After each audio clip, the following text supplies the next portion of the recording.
idea is that the more information you gather, the more you could learn from it potentially.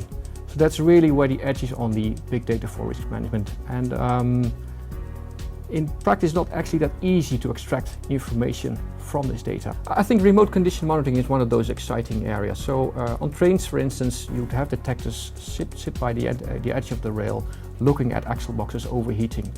And that's an important risk for the railways, and then there's an awful lot of data telling you of hundreds of trains passing every day, and you can just pick out, okay, this train, that axle, you should have a maintenance for. Yeah. And that makes risk control very specific. It's not just overhaul a train or look at things you'd have to do. No, it's this particular axle box you'll be looking at.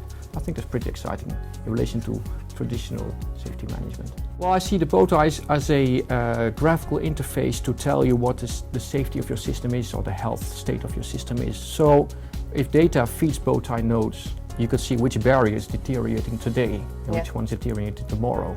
So it gives you this overview of your risk situation as a whole. Whereas individual remote condition monitoring just tell you about one barrier, the bowtie is supposed to tell you about all barriers or a number of barriers in a specific area. So that's where things come together. One of the roles we see for bowties is that the bowtie gives you the framework of things you want to be looking at. So given that you have, let's say, terabytes and terabytes of information on a computer, you still have to ask the right question to the information to see what you're looking for. So the analogy we use is like you're speaking to a smart person. The person being smart itself doesn't help you, but if you ask them the right question, then it helps you. So the bowtie is this, let's say, the structure that helps you ask the right questions to the data.